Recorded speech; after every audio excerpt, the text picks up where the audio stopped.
ప్రభునందు ప్రియమైనటువంటి వాళ్ళారా, ఇప్పుడు మనం చదివినటువంటి ఈ భాగము మిగిలిన సువార్తికులు రాయలేదండి.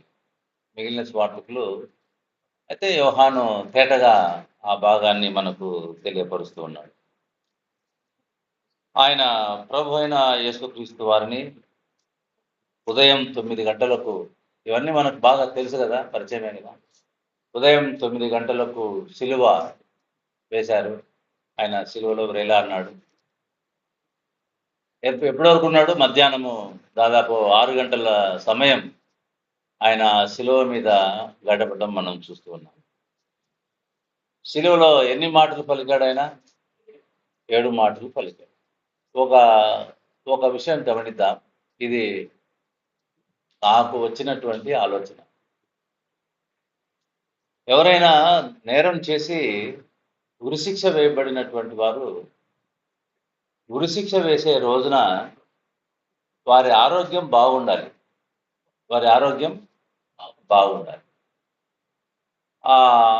వాళ్ళ ఫిట్ ఆరోగ్యంగా ఉన్నారు అని ఎంచినప్పుడే ఆయనకు ఆ రోజు ఉరిశిక్షను, ఒకవేళ ముందే బీపీలు షుగర్లు ఉన్న వాళ్ళైతే ఆ రోజుకి వాటిని కంట్రోల్ చేసి ఆ రోజుకు ఫిట్ ఉండేటట్లుగా చేసి ఉరి వేస్తారు. ఎందుకు ఆరోగ్యం బాగుండాలి అని మనం ఆలోచన చేస్తే, ఆ ఉరి శిక్షలో చంపబడేటువంటి వాడు వాని అనారోగ్యాన్ని బట్టి చచ్చిపోకూడదు. దేన్ని బట్టి చావాలా?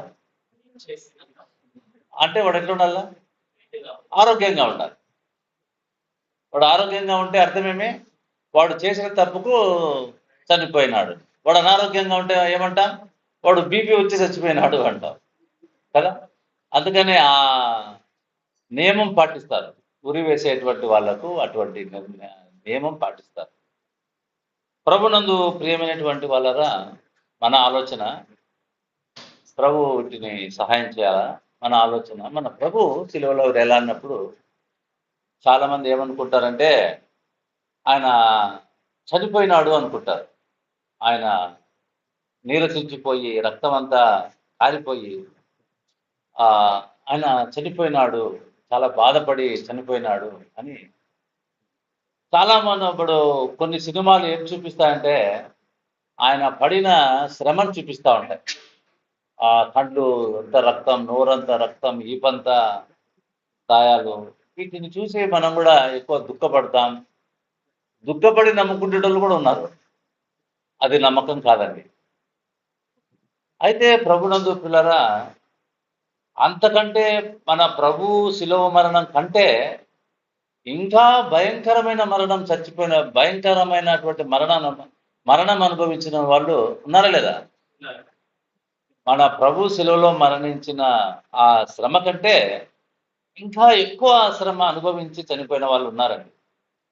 ఉదాహరణకు మనము లేఖన భాగాల్లో చూస్తే పౌలు భక్తుడు కూడా 5 మార్లు బెత్తాలతో కొట్టబడినాడు.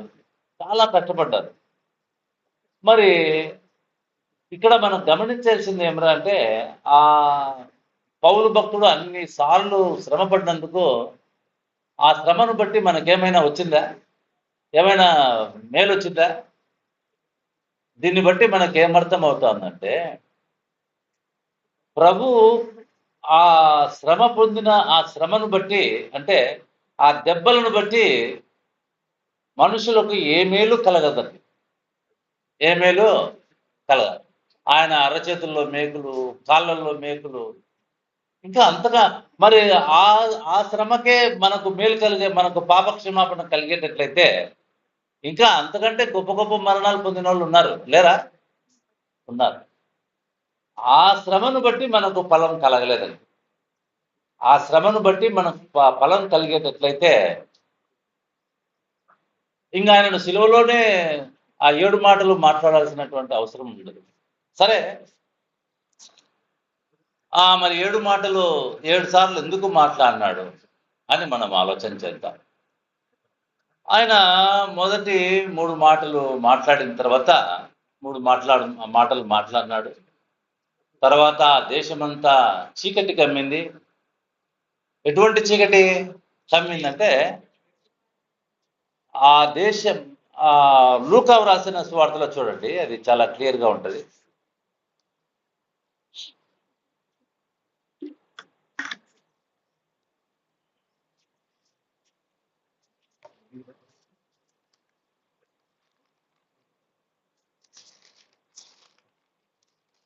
లూకా రాసిన సువార్త 23వ అధ్యాయము 44వ వచనం.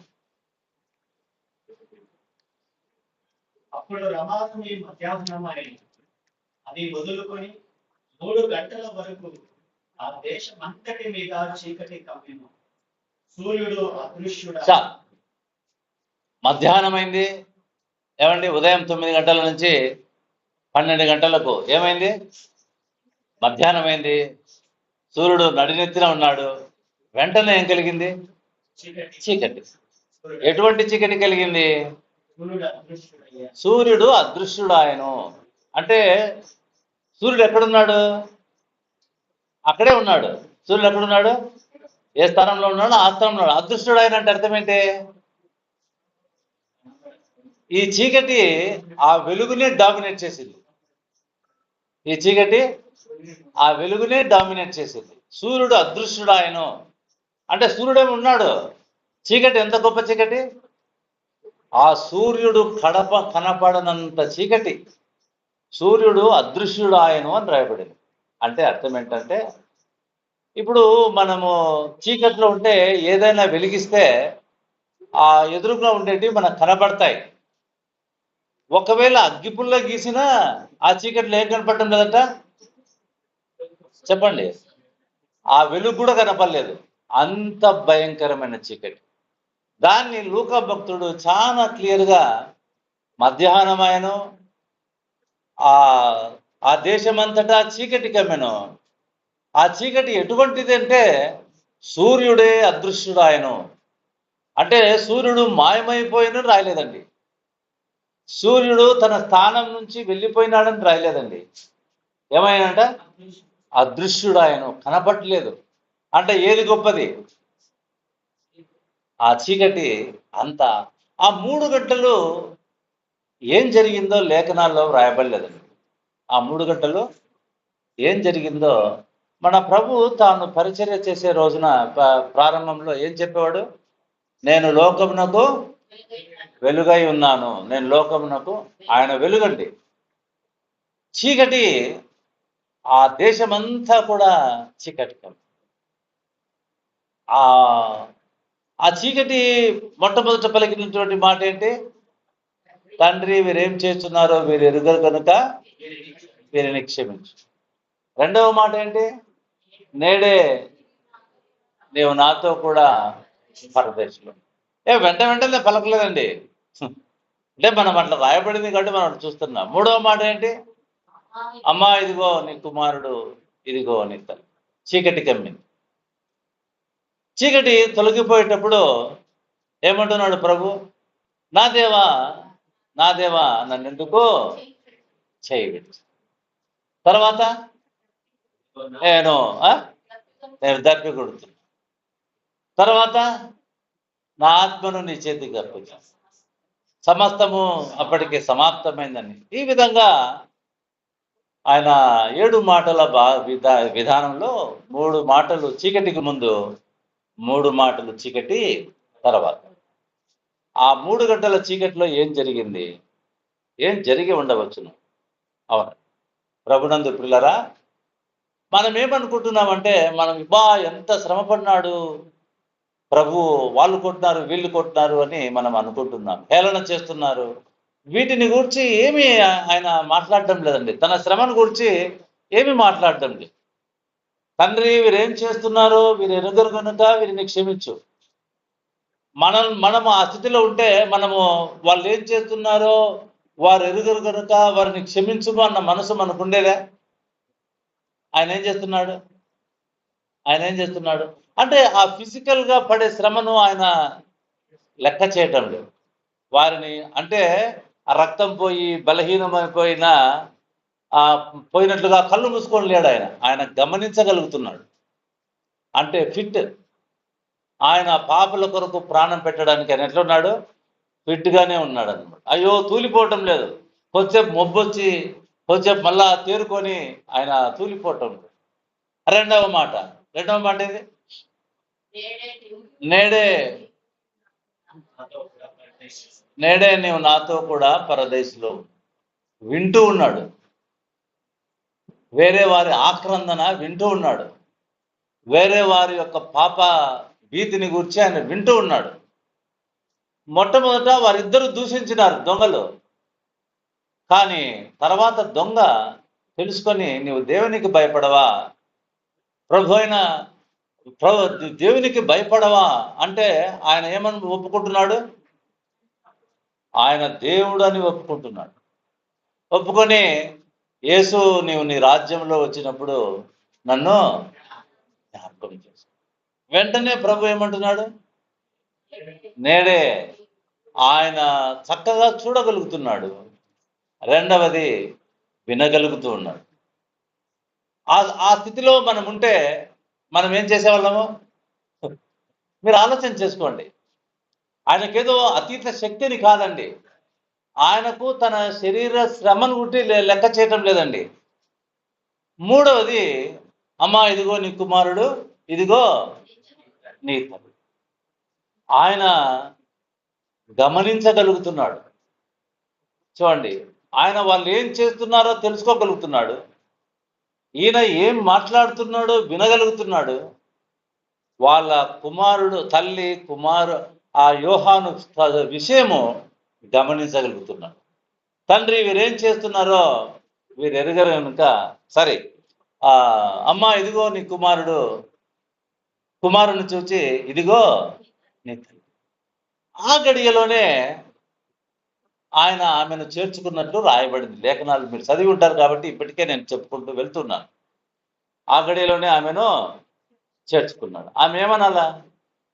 నాయనా నువ్వు ఇట్లా అంటానో, నా కొడుకుని అడిగి వస్తాను, నాకు ఇంకా పిల్లలు ఉన్నారు కదా, వాళ్ళని అడిగి చెప్తానులే అని అన్నదా? వెంటనే యోహాన్ ఏమని ఉండాలా? నా భార్యను వాళ్ళని అడుగుతాను లేదా?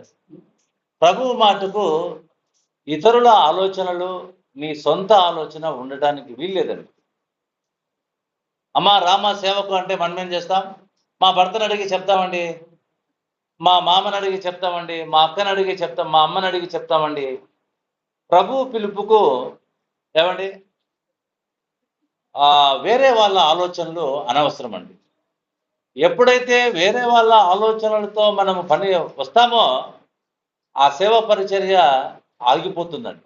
అందుకనే ప్రభు ఏం చేశాడంటే అబ్రహాంను, నీవు నీ తల్లిని, నీ తండ్రిని, నీ దేశాన్ని వదిలిపెట్టి రమ్మన్నాడు. వాళ్ళ ఆలోచన తీసుకొని రమ్మన్నాడా? ఏమన్నాడు? వదిలిపెట్టేశారండి. మనం కూడా పరిశుద్ధాత్మ దేవుడు మన హృదయాలను సంధిస్తుండగా మనం వదిలిపెట్టేటువంటి వారుగా ఉండాలి. ప్రభువును చేర్చుకునేటువంటి వారుగా ఉండాలి. సరే, చీకటి కమ్మింది, సూర్యుడు అదృశ్యుడైపోయినాడు. సూర్యుడు అది కటిక చీకటి అని కూడా అనడానికి వీల్లేదు. భయంకరమైన బైబిల్ గ్రంథంలో చీకటి ఏమండి? చీకటి పాపానికి గుర్తుగా ఉంది, దేవుని తీర్పుకు కూడా గుర్తుగా ఉంది బైబిల్ గ్రంథంలో. చూడండి, అర్ధరాత్రి వేళ ఇశ్రాయేలు దేశంలో ఐగుప్తు దేశంలో అర్ధరాత్రి వేళ మరణము, జ్యేష్ఠులు మరణించే టైం ఎప్పుడో చీకట్లోనండి. ఎవరి ఇంటికి ఆ యొక్క బలి పశువు రక్తం కనబడుతుందో ఆ మరణ దూత వెళ్ళిపోతూ ఉన్నాడండి. జ్యేష్ఠ పుత్రులు అందరూ ఘోష వినపడిందండి. మరణం అన్నది, ఆ చీకటి అన్నది తీర్పుకు గుర్తుగా ఉన్నదండి. తీర్పుకు గుర్తుగా ఉన్నది, పాపానికి గుర్తుగా ఉన్నది. పాపానికి చీకటికి వేరుగా చూపించబడతా ఉంది. మంచిది, జ్యేష్ఠ కుమారులు చనిపోతూ ఉంటే ఐగుప్తు దేశంలో పెద్ద ఘోష అండి, ఘోష. అందుకనే వాళ్ళు దీన్ని జ్ఞాపకం చేసుకొని వాళ్ళు ఏం చేస్తున్నారంటే పస్కాను పండుగగా వాళ్ళు ఆచరిస్తా ఉన్నారు. మంచిది. అయితే ప్రభునందు ప్రియమైనటువంటి వాళ్ళరా, మన ప్రభు అయిన యేసుక్రీస్తు వారు కలువరి శిలువలో 3 గంటలు ఆయన ఏం అనుభవించాడు? ఎవరికి ఎందుకు కనపడలేదు? అక్కడ ఉన్నటువంటి సైనికులకు కూడా అసలు వాళ్ళకు వాళ్ళే కనపడుకోలేదు. ఇంకా ఎవరు కనపడతారు వాళ్ళకు? అందుకనే ఏ చరిత్రకారుడు కూడా ఆ సందర్భాన్ని గురించి రాయలేదండి, రాయడానికి వీల్లేదు. యేసు ప్రభును శిలువలో వేలాడిన ప్రభును వాళ్ళు చూడలేదు, కనపడడు. సూర్యుడే కనపడ్డం అంటే ఎవరు కనపడరు? కనపడతారా? వాళ్ళకు వాళ్ళే కనపడరు. అవునా కదా? ఎక్కడ వాళ్ళు అక్కడ ఆగిపోయి ఉన్నారండి. అడుగు ముందుకు వేసేటువంటి ధైర్యం లేదండి. ఏం జరగబోతుందో తెలియదండి. అంత చీకటి. ప్రపంచ చరిత్రలో యెహోషువ గ్రంథంలో సూర్యుడు ఆగిన సందర్భం ఉందండి. ఈ చీకటి సందర్భం ప్రభు సీనాయి కొండ మీదకి వచ్చినప్పుడు ఏమన్నా గాఢాంధకారము, ఆ అగ్ని, తుఫాను, అవునా కదా? మీకు తెలుసా ఇవన్నీ? కాబట్టి ప్రభునందు ప్రియులారా, చీకటి తీర్పుకు కూడా సూచనగా ఉందండి. దీన్ని బట్టి మనకేమర్థమవుతుందంటే ఆ 3 గంటలు ఎవరు పాపానికి తగిన శిక్షను అనుభవించారు, ఎవరి ద్వారా అనుభవించారు చెప్పగలుగుతారా? తండ్రి అయినటువంటి దేవుడు తన కుమారుణ్ణి నలుగొట్టాడండి. తన కుమారుణ్ణి పాపము మీద పడగా, లోక పాపం ఆయన మీద పడగా, చీకటి అండి దైవ కుమారుని మీద పడగా ఆ శిక్షను ఆ 3 గంటలు ఆయన భరించాడండి. అందుకనే యెషయా గ్రంథకర్త మాట్లాడుతూ ఏమంటున్నాడంటే, అతని నలుగొట్టుటకు మనమా నలుగొట్టింది ఆయనను. ఎవరు నలుగొట్టారు? ఆయనను 3 గంటలు అదండి శ్రమ. ఆయన మేకులు కొట్టేటప్పుడు అరిసినాడని రాయబడలేదండి. ఆయన సిలువ మోసేటప్పుడు భరించలేదని చెప్పలేదండి. ఆ శ్రమను గురించి ఆయనది వర్ణన ఒక్కటి కూడా లేదండి. ఏదైనా ఉందా? ఆ వేలాడినప్పుడు సిలువలో వేలాడి అయ్యో నేను భరించలేకపోతున్నాను అని ఆయన తన శరీర శ్రమను గురించి చెప్పినటువంటి వాడు కాదండి. ఈరోజు లోకం ఆయన పడిన శ్రమను చూస్తున్నారు, కానీ ఆత్మీయంగా తండ్రి అయిన దేవుడు ఆయనను మన పాపముల కొరకు ఆయన నలుగుబుట్టిన విధానం చూచినటువంటి వారే ప్రభువును అంగీకరించగలుగుతారు. ఆయన మీద జాలి పడిన వారు ఉన్నారు, జాలిపడిన వారు ఎవరు? కంపాషన్ ఆఫ్ క్రైస్ట్ సినిమా చూసిన వాళ్ళు ఏమవుతారు? జాలి పడతారు. అయ్యో ఇట్లనా ఆయన కొట్టేది అని చెప్పి. మీకు అర్థమవుతుందా? ఊరికనే ఎట్లా? అవునండి. కంపాషన్ ఆఫ్ కరుణామయుడు సినిమా చూసిన వాళ్ళు చాలా మంది ఏం చెప్తారంటే, ఈ సినిమా చూసి చాలా మంది రక్షింపబడినారు అని చెప్తా ఉంటారు. ఏమండి, అటువంటి దేవుని వాక్యం జీవం కలిగింది. సినిమాల ద్వారా రక్షణ రాదండి, ప్రభు సువార్త ద్వారానే. ఎవరో యాక్టర్ యాక్ట్ చేసినంత మాత్రాన రక్షణ కలగదండి. దైవ వాక్యంలో రాయబడిన సువార్త ద్వారానే. ఆ 3 గంటలు అది ఎవరికి తెలియదండి ఎంత శ్రమ. ప్రభునందు ప్రేమ సైలెంట్ 3 hours, 3 గంటలు సైలెన్స్ అండి. ఏం జరుగుతుందో తెలియదండి ప్రభునందు పిల్లరా. అందుకనే ఆ చీకటి తొలగిపోయేటప్పుడు మొట్టమొదట పలికినటువంటి, తర్వాత వెంటనే పలికినటువంటి మాట ఏంటి? నా దేవా నన్నెందుకు చేయబడి. ఏమనుభవించినాడు ఆయన? నన్నెందుకు ఆ విషయాన్ని భారంతో చెప్తున్నాడు, కానీ ఆయన కలువరి సిలువలో మేకులతో కొట్టినప్పుడు ఆయన ఇది కాలేదండి, ఆయన కృంగిపోలేదండి.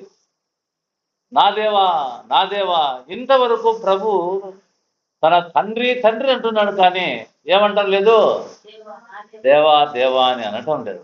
కానీ నా దేవా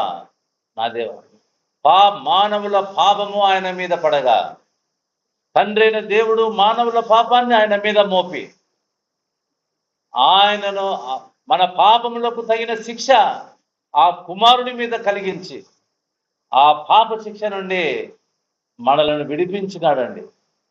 అందుకనే మన ప్రభు అయిన యేసుక్రీస్తు నా దేవా నన్ను ఎందుకు చేయి విడిచి. ప్రభునందు ప్రేమైనటువంటి వాళ్ళరా, మనం ఏం చేస్తున్నామంటే అన్ని ఎగతాళిగా తీసుకుంటున్నాం.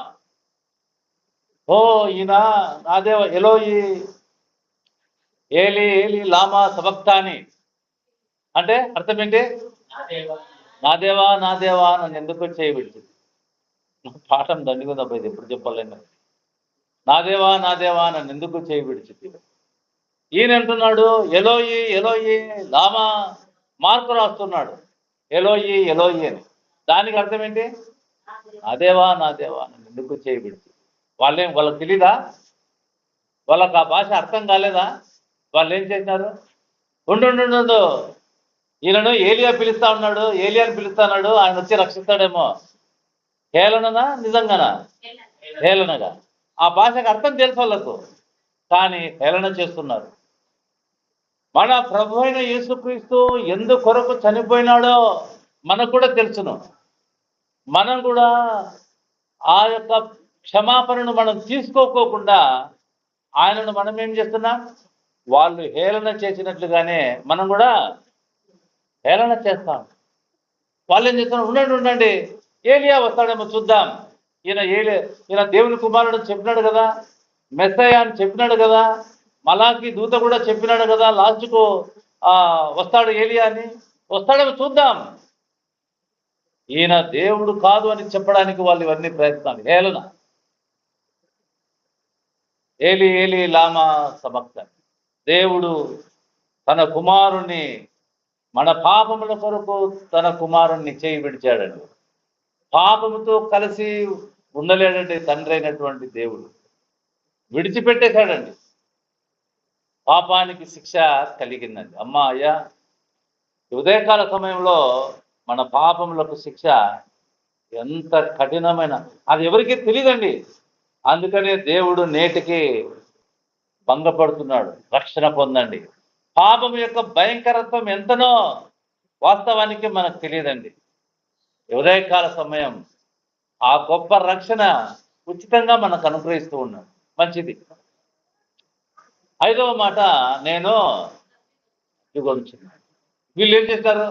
దప్పికొంటున్నా అంట అని చెప్పేసి అక్కడ ఉన్నటువంటి చేదు చిరకను తీసుకొచ్చి ఆయనకు నోటికి అందిస్తూ ఉన్నారు. ఎగతాళి. ఏమండి, నీళ్ళు అందించినారా? ఏమందిస్తున్నారు వాళ్ళు? చేదు చిరకను అందిస్తాడు. ఎగతాళి. ఆయన దేని కొరకు దప్పికొంటున్నాడు? ఆయన దప్పిక ఏంటి? ఆయన దప్పిక లేఖనాలు నెరవేర్చబడేట్లాగా. లేఖన ఒక్క చోట పొల్లిపోతే ఆయన మరణం అంతా ఏమవుతుంది? కాబట్టి ఆయన దప్పిక. ప్రభునందు పిల్లరా, ఇప్పుడు చెప్పండి, ఈ మాటలన్నీ వింటుంటే ఆయన మరణానికి ఫిట్ అనిపిస్తుందా, అన్ఫిట్ అనిపిస్తుందా? మంచి ఆరోగ్యంలో ఉన్నాడా? తూలిపోయి ఉన్నాడా? సోలిపోయి ఉన్నాడా? భయపడిపోయి ఉన్నాడా? చెప్పండి. 6వ మాట 19వ అధ్యాయంలో ఉంది చూడండి.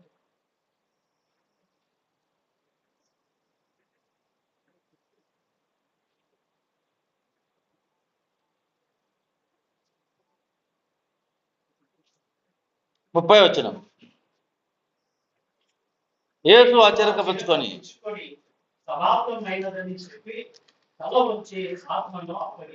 లూకా వ్రాసినలో చూద్దాం, లూకాలో కూడా చూద్దాం.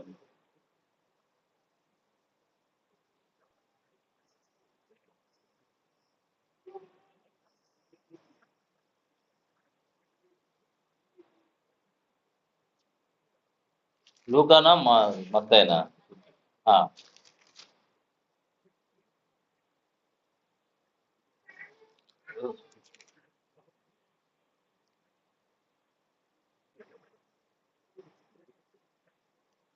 50 వచనం. 27:50లో యేసు మరలా బిగ్గరగా కేక వేసి ప్రాణములు విడిచాడు. అప్పుడు దేవాలయపు తెర పైనుండి క్రింది వరకు రెండుగా చేయబడింది. లూకా రాసిన సువార్త 23:46. అప్పుడు యేసు గొప్ప శబ్దంతో కేక వేసి, తండ్రి, నీ చేతికి నా ఆత్మను అప్పగించుకొనుచున్నాను. ఆయన ఇలాగు చెప్పి ప్రాణము విడిచెను. ఎట్లా విడిచినాడు ఆయన ఇలాగు చెప్పి ప్రాణం విడిచినాడు. అంటే అట్లా విడిచిన వాళ్ళు ఎవరైనా ఉన్నారా చరిత్రలో? తండ్రి, నీ చేతికి నా ఆత్మను అప్పగించుకుంటున్నానని చెప్పి ప్రాణం విడిచిన వాళ్ళు ఎవరైనా ఉన్నారా? అది జరిగినది చూచి శతాధిపతి ఈయన నిజంగా దేవుని కుమారుడిని ఒప్పుకున్నాడు. ఎందుకంటే ఈ రోజు చచ్చిపోతామన్న వాళ్ళు ఇంకా 3 రోజులు బతికేటోళ్ళు ఉన్నారు. 3 రోజులు బతుకుతామన్న వాళ్ళు ఇప్పుడే చచ్చిపోయిన వాళ్ళు ఉన్నారు. కానీ ఈయనేం చేసినాడు? తండ్రి, నీ చేతికి నా ఆత్మను అప్పగించుకుంటున్నాడు. తర్వాత అప్పటికి సమాప్తమైనదని చెప్పి ఏది మా యోహాను రాస్తున్నాడు 19వ అధ్యాయం 30 వచనంలో, యేసు ఆ చెరక పుచ్చుకొని తల వంచి తన ఆత్మను అప్పగించాడు. కనుక ప్రభునందు ప్రియమైనటువంటి వాళ్ళరా, ఈ 7 మాటలు మనం వింటూ ఉంటే, చూస్తూ ఉంటే ఏమనిపిస్తా ఉంది? ఆయన శరీర సంబంధంగా మనందరి పాపముల కొరకు చనిపోవడానికి కూడా ఆయన ఫిట్ అనే మాట మనం అర్థం చేసుకోగలుగుతాం. ఆ 7 మాటల యొక్క ఉద్దేశం కూడా మనం కొంతవరకు ధ్యానం చేయగలిగినాం. మంచిది. ఆయన ప్రాణం విడిచిన తర్వాత జరిగిన విషయాన్ని మనం ఇప్పుడు చూస్తూ ఉన్నాం. ఆ జరిగిన విషయం ఏంటంటే యోహాను సువార్త 19వ అధ్యాయం 31వ వచనం.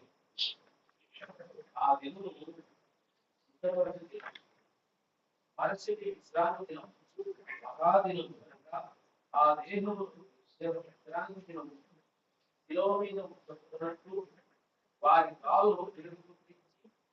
వారిని తీసివేయమని. ఇక్కడ మనం అంత చదవడానికి మనకు టైం లేదు. మన ప్రభు చనిపోయిన తర్వాత కూడా, మన ప్రభు చనిపోయిన తర్వాత ఆయన ఏ రోజు చనిపోతాడు ఏమండి? ఏ టయానికి ఆయన ప్రాణం పెట్టవలసి వస్తుంది? ఇవన్నీ కూడా ఆయన ఎరిగినటువంటి వాడు. ఆయనను ఏ విధంగా ఇది చేస్తారు చూడండి.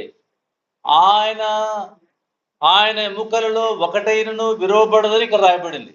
ఎందుకు రాయబడిందంటే ఆ దినము సిద్ధపరిచే దినం, అంటే విశ్రాంతి దినం కోసం ముందుగా సిద్ధపడేటువంటి దినం. అటువంటి శిలువలో వేలాడినటువంటి వారిని పైన ఉంచరండి. అది ముందుగానే ఎరిగినటువంటి ప్రభు లేఖనాల్లో ఏమని రాసినాడు? ఆయన ఎముకలలో ఒకటైనను. అంటే దీని అర్థం ఏంటి? ఆయన ఏ రోజు మరణిస్తున్నాడో వ్రాయబడింది. ఆయన ఎముకలలో ఒకటైనను విరవబడదంటే ఆయన ఏదో ఒక పెద్ద ఇదిగా తను తాను చెప్పుకోవటం లేదు. ఆయన లేఖను ముందుగానే మనవన్నీ ఎరిగి ఉన్నాడు. ఏ రోజు ఆయన ప్రాణం పెట్టబోతున్నాడు, ఏ రోజు ఆయన తిరిగి లేవబోతున్నాడు, ఏ విధంగా ఎవరు అప్పగించబోతున్నారు, ఇవన్నీ ఎరిగినటువంటి వాడు. ఆయన సమాధిని గురించి కూడా రాశాడు. మన ప్రభువు చనిపోయి తిరిగి చనిపోయిన తర్వాత కూడా ఆయన కృప ద్వారా మనల్ని మానిటర్ చేస్తా ఉన్నాడు. అందుకని ఆ దినం సిద్ధపరచు, మరుసటి విశ్రాంతి దినం మహాదినం కనుక ఆ పైన శవాలు ఉండడానికి వీల్లేదు. అందుకని వాళ్ళని దించేసి వాళ్ళ కాళ్ళు విరుగొట్టొచ్చి చంపేయండి అని చెప్పేసి. అయితే ప్రభు దగ్గరికి వచ్చినారు, ఏమైనాడు? అప్పటికే చనిపోయినాడు. ఎందుకోసం రాసినాడు? ఆయన ఎముకలలో ఒకటైన విరవబడదు ఎందుకో రాయబడింది? ఆయన ముందుగానే ప్రాణం పెట్టి ఉన్నాడు అని చెప్పడానికే. లేదంటే ఏం జరిగి ఉండేది? కాళ్ళు విరగొట్టి ఉండేటువంటి వాడు. అంటే దీన్ని గురించినటువంటి వ్రాత ముందుగానే ఉందా లేదా? అందుకనే ఆయన ఎముకలలో ఒకటైనను విరవబడలేదు. విరవబడదు, విరిగిపోలేదు కాదు. ఏం రాయబడింది అంటే ఈ రెండింటికి అర్థం ఏంటి? విరవబడదు, విరిగిపోలేదు అన్న దానికి. విరిగిపోలేదంటే బై మిస్టేక్ కాలు జారి కీలు జారి పడితే విరిగిపోతాయి. కానీ ఇంటెన్షనల్గా విరవబడదు. అంటే ఆ దొంగలు వీళ్ళు ఏం చేసినారు? ఇంటెన్షనల్గానే ఎరగొట్టినారు. అవునా కదా? ప్రభు దగ్గరికి వచ్చినారు. ప్రభు ఏం చేసినాడు? అప్పటికే తన ప్రాణం పెట్టివేశాడండి పాపుల కొరకై. ఎంత సత్యం అండి! ఇంత రుజువుతో ఉన్నటువంటి సత్యాన్ని పరిశుద్ధాత్మ దేవుడు మనకు వివరిస్తున్నాడు. ఆయన ప్రాణం పెట్టింది నీ కొరకు, నా కొరకు.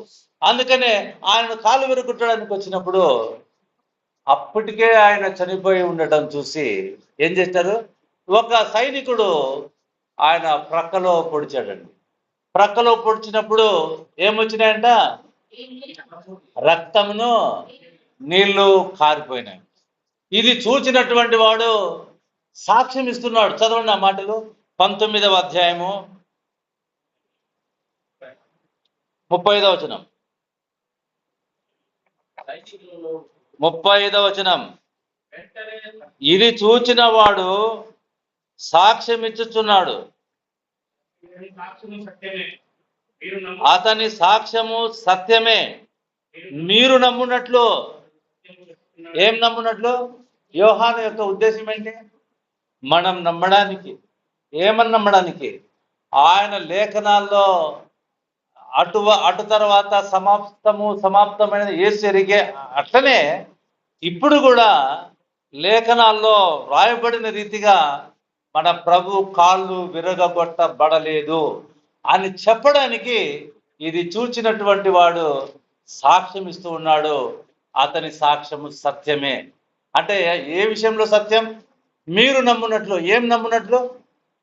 ఏమని నమ్మాలి? ఆయననే మన పాపముల కొరకు ప్రాణం పెట్టినాడు. ఆయన బలహీనుడైపోయి రక్తమంతా కారిపోయి శోష వచ్చి ఆయన చనిపోలేదు. ఆయన ప్రాణం పెట్టినాడని మీరు నమ్మునట్లు ఇవి మేము రాస్తూ ఉన్నాం. పిలాతు ఆశ్చర్యపోతున్నాడు. ఏమని? ఆయన ఇంత త్వరగా చనిపోయినాడా అని. అంటే వెంటనే చనిపోరండి.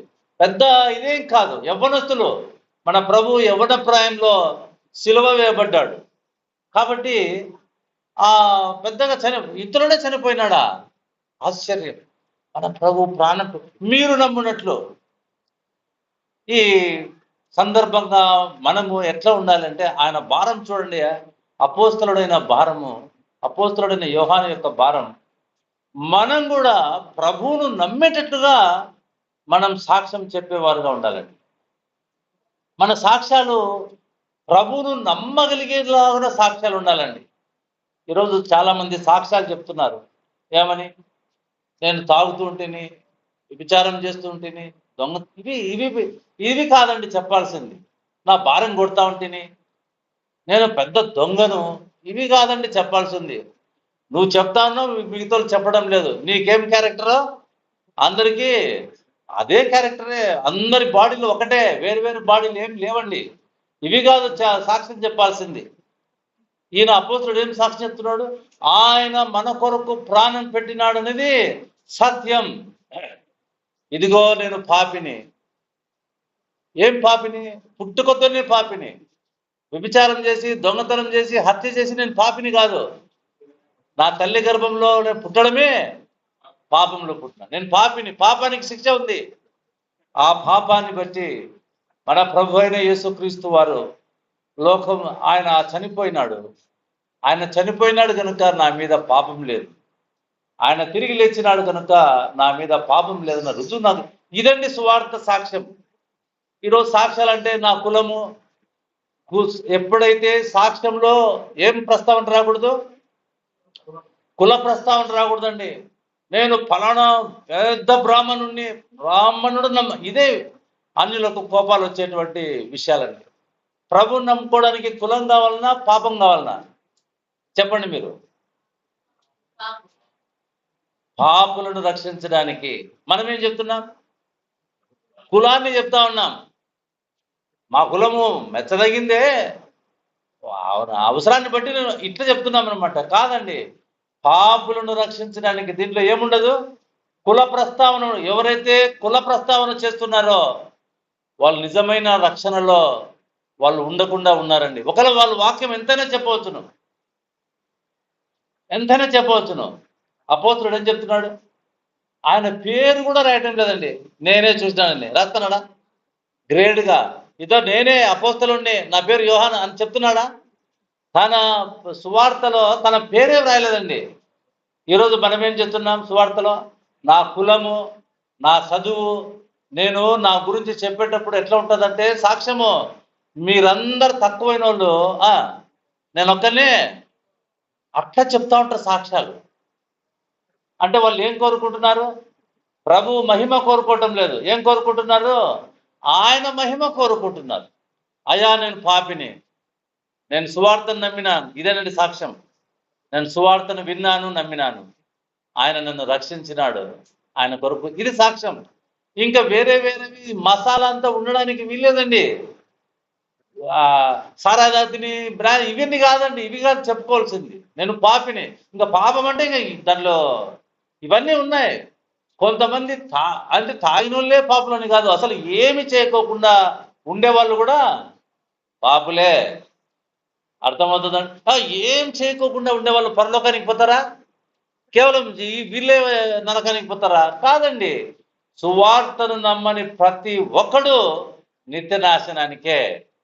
కాబట్టి ప్రభునందు ప్రియులారా, యోహాను యొక్క భారం చూడండి. ఈ ఉదయకాలం మన భారం ఎట్లా ఉందండి? సమయానికి రాలేని భారం మంది, సాక్ష్యం ఇయ్యలేని భారం మంది. ఏమండి మన భారాలు ఎట్లా ఉండండి?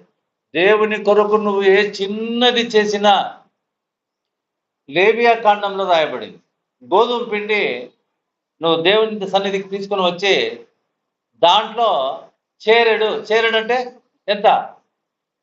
ఒక పిడికిలి తీసి యెహోవాకు దహన బలిగా నువ్వు తెచ్చింది ఎంత? ఒక చేట. నువ్వు దేవునికి దహన బలిగా ఇచ్చేదంత? ఒక పిడికిలి. అవునా కదా? ఆ పిడికిలతో ఇచ్చేదే దేవునికి సువాసన అంట, ఆయనకు సువాసనగా ఉంటుందంట. అంటే దీని అర్థం ఏంటంటే, మనం చేసే ప్రతి చిన్న పని, ఆయన కొరకు చేసే ప్రతి చిన్నదాన్ని ఆయన యాక్సెప్ట్ చేస్తున్నాడని అర్థం. అర్థమవుతుందా? ఇప్పుడు చాలా చిన్న పని కసువు ఊడ్చడం మన దృష్టిలో, కానీ దాని ద్వారా ప్రభు ఏం చేస్తున్నాడంట? సువాసన ఆఘ్రానిస్తూ ఉన్నాడు. చిన్న పని. మనం ఏం చేస్తున్నాం? నువ్వు ఏదైనా వంగాలంటే ఇక్కడ ఏం పని ఉండాలా? చాలా పెద్ద పనే ఉండాలా, అవునా కదా? చిన్న పని నువ్వు చేరెడు ఇస్తే చాలు, ఆ సువాసనను దేవుడు అంగీకరిస్తా ఉన్నాడు. అంటే నువ్వు దేవునికి ఎంత ఎంత ఇస్తున్నావు అనేది కాదు అక్కడ లెక్క, ఎంత మనస్ఫూర్తిగా ఇస్తున్నావు అన్నది లెక్క. చిన్నది ఒక 5 రూపాయలు ప్రభువుకు అది సువాసనగా ఉంటుంది. మనం ఏం చేస్తున్నాం? ఆయన మన కొరకు చనిపోయినటువంటి ప్రాణం పెట్టిన విధానాన్ని చూస్తున్నాం. మనం ఆయనకి ఏమీ తీసుకురాలేని మన చేతగనతనాన్ని కూడా పరిశుద్ధాత్మ దేవుడు ఒక చోట సాక్ష్యం ఇవ్వలేం. కానుకగా ప్రభువుకు మనం ఏమి ఇవ్వలేం. ప్రభువా నా కొరకు ఈ చేటంతా నీదేనైనా, ఈ చేటలో ఇదిగో నీ పిడికిలి నీకు ఇస్తున్నాను ప్రభువా. మనం ఇవ్వగలుగుతున్నామా ప్రభువుకు? చెప్పండి. కొంతసేపు ఉండి శ్రద్ధగా వినలేం మనం. దీన్ని కూడా ప్రభు సువాసనగా ఆఘ్రానిస్తాడు, వింటూ ఉన్నాడు.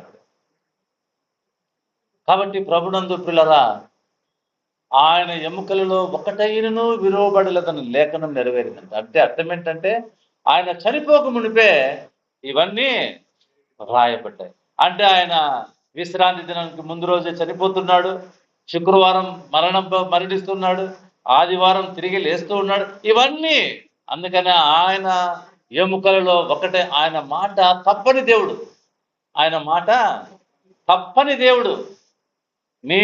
నీకు పాప క్షమాపణ కలిగింది అన్న సత్యాన్ని వివరించినటువంటి ప్రభు నీకు నిజంగా కలిగిందని ఆయన తన సువార్త ద్వారా తెలియపరుస్తూ ఉన్నాడు. ఆయన సాక్ష్యం ఇస్తూ ఉన్నాడు. ఈ సాక్ష్యం ఇవ్వకోకుండా ఏదో దుఃఖమైన ముఖాలతో గడ్డాలన్నీ పెంచుకొని ఈరోజు తిని తినక ఆకలితో ఉంటే గుడ్ ఫ్రైడే కాదండి. అది గుడ్ ఫ్రైడేనా? గుడ్ ఫ్రైడే రోజు ఏం చేయాలి మనం? యాక్చువల్గా అందరూ షూట్లలో వచ్చి బిర్యానీ చేసుకొని తినాలండి. ఎందుకు? మనకు పాపక్షమాపణ కలిగిన రోజు. అవునా కదా? మన తండ్రి అయినటువంటి దేవుడు నువ్వు దుఃఖముఖం పెట్టుకొని ఉపవాసం ఉండడం ఆయన చూసే ఇష్టం లేని దేవుడు అండి. కాబట్టి ప్రభునందు ప్రియులారా చదువుకుందాం. 19వ అధ్యాయము 34. సైనికులలో ఒకడు ఈటతో ఆయన ప్రక్కను పొడుచును, వెంటనే రక్తమును నీళ్లను కారండి. ఇప్పటికే ఈ సువార్త రాసేటప్పటికే దుర్బోధలు ఎక్కువైపోయినాయండి. చాలా అందుకనే మీరు నమ్మున్నట్లు అని యోహాను భక్తులు రాస్తుంటాడు. వెంటనే రక్తము. నా అంచనా ప్రకారం నేను చెప్తున్నాను. ఒకవేళ మీరు ఇంకా ఏదైనా తెలిస్తే దయచేసి నాకు చెప్పండి, నేను కూడా దీన్ని యాడ్ చేసుకుంటా. ఇప్పుడు దొంగలకు కాళ్ళు విరగొట్టేసినారు. ఎట్లా విరగొట్టింటారు? వాళ్ళు చచ్చిపోవాలి ఆ రోజు. ఇంకా ఎట్లా విరగొట్టింటారు? ఊరుగా లోపల విరగొట్టింటారా? తెగ నరికింటారా? అంటే గాయం ఏంటది లేదా? గాయమై రక్తాలు కారింటే లేదా? 2 కాళ్ళు విరగొట్టాలంటే. అవునా కదా? కైమా మాదిరి కొట్టేసింటారు. రక్తం ఎట్లా కారిపెట్టది? కారిపెట్టది. అంత కారిపోతుంది. పగిన పొట్టలో పొడిస్తే ఇంకా రక్తం కారుతుందా?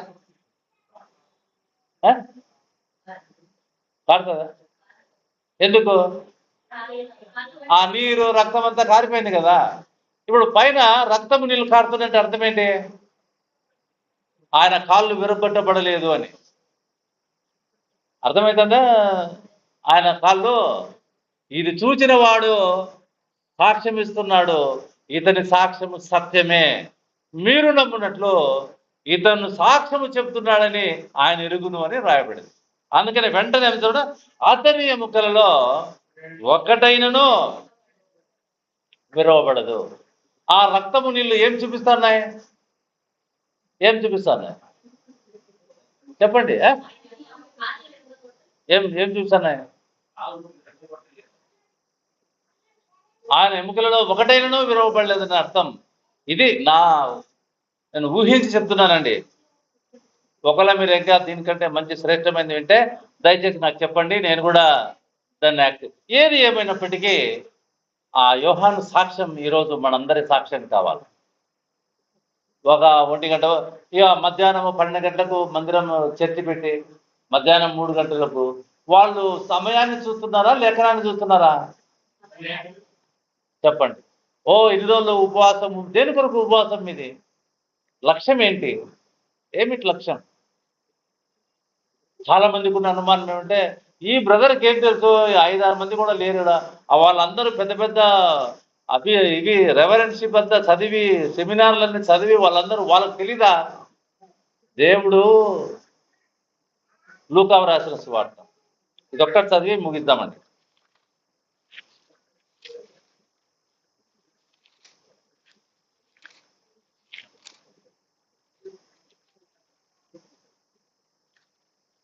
పదవ అధ్యాయం 21వ వచనం, పేజీ నంబర్ 62వ పేజీ. లూకా రాసిన సువార్త 10వ అధ్యాయము 21వ వచనం.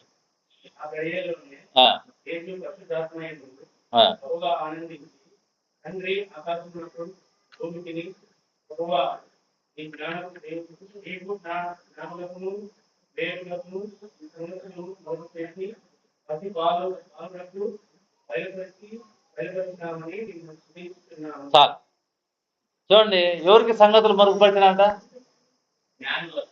జ్ఞానులకు. ఎందుకు తండ్రి దేవుడు ఆనందించినాట? మళ్ళీ చదవండి. ఆ గడియలోనే ఎందుకు ఆనందించినాడు ఆయన? బహుగానే ఎందుకు ఆనందించినాడు? జ్ఞానులకు మరుగుపరిచేసినాడు. పసిబాలురు అంటే ఎవరు? పండితులు కాదు, ఏదో పనికిరాని రోడ్లలో చిన్న చిన్న పనులు చేసుకొని బతుకుంటారు. వాళ్ళకి వాళ్ళకు ఈ పరలోక సంగతులు అర్థమవుతున్నాయంట. అందుకని ఆయన బహుగా ఎందుకు ఆనందించినాడు? వాళ్ళకి మరుపు చేసి చిన్న పిల్లలు అంటే వయసును బట్టి చిన్న పిల్లలు కాదు, వాళ్ళకేమి చదువు లేదు, పాండిత్యం లేదు, ఏమీ లేదు, పామరులు. బట్ వాళ్ళు దేవుని వాక్యాన్ని అర్థం చేసుకోగలుగుతున్నారు. ఈరోజు పెద్ద పెద్ద వాళ్ళు ఉన్నారండి, వాళ్ళకు దేవుని వాక్యాన్ని అర్థం కావడం లేదు. చదువుతా ఉన్నారు, పండగలు చేస్తున్నారు, అర్థం కావడం లేదు. కానీ ఏమీ తెలియనిటువంటి మనకు దేవుడు ఈ పరలోక సంగతులు, ఆయన కాళ్ళు విరగొట్టబడలేదు అన్నది దేన్ని చూసి రాశాడు ప్రభు? ఆ సందర్భాన్ని చూసే కదా. అవునా కదా? ఇది ఎవరికి అర్థం చేసినాడు ఆయన? ఎవరికి అర్థం చేసినాడు? మనకు అర్థం చేసినాడు. చెప్పాలంటే చాలా మందికి ఈ లేఖనాన్ని గురించిన అవగాహన లేదండి. మనకు అర్థం చేస్తున్నాడు. అందుకే మనకు అర్థమవుతుందంటే ఆయనకు ఆనందం అంట. ఎందుకు ఆనందం? మనము స్థిరపడుతున్నాం ప్రభునందు. ఆయన కోరిక ఏంటి? మనము ఆయన యందు. చాలా మందికి డౌట్ ఉందండి, పెద్ద పెద్దోళ్ళకి తెలియనివి ఈ బ్రదర్ తెలుసా? కాదండి, ఈ బ్రదర్ కూడా పనికిరానోడే, కానీ దేవుడే తన కృప ద్వారా ఈ సంగతులను మనం అర్థం చేసుకునేలాగున దేవుడు మనకు జ్ఞానం ఇస్తా ఉన్నాడు. అందుకనే నువ్వు జ్ఞానులకును వివేకులకును ఈ సంగతులు మరుగుపరిచి పతిబాలులకు బయలుపరిచినావు. చదువు బ్రదర్ ఇంకా. ఆ గడియలోనే తండ్రి ఆకాశమును భూమిని నీవు జ్ఞానమును వివేకమును ఈ సంగతులను మరుగు చేసి శివాలకు బయలుపరిచినావని ఇంకా అవును తండ్రి, అలాగు నీ దృష్టికి అనుకూలమాయను కనుక ప్రభునందు ప్రియమైనటువంటి వాళ్ళరా, ఈ యొక్క ఉదయకాల సమయంలో ఈరోజు ఆయన చనిపోయిన తర్వాత కూడా సృష్టిని తన స్వాధీనంలో ఉంచుకున్నాడు. ఈరోజు మనల్ని జ్ఞాపకం చేసుకుని ఉన్నాడని ఆ లేఖనాల ద్వారా మనం ఎరిగి ఉన్నాం. మనందరి పాపాలు క్షమించబడ్డాయి. మనం కూడా సాక్ష్యం ఇచ్చేవారు యోహాను వల్లే. ఈ సంగతులను చూచి, ఈ సంగతులు నేను అనుభవించి నేను సాక్ష్యం ఇస్తున్నాను. మన మట్టుకే మనం కాదండి, ఇంకా అనేకులకు తెలియజేయవలసిన భారంతో మనం ముందుకు వెళ్దాం. దేవుడు ఈ మాటలు మన కొరకై దీవించును గాక. ప్రార్థన చేసుకుందామండి. నారాయణ స్వామి ప్రార్థన చేద్దాం.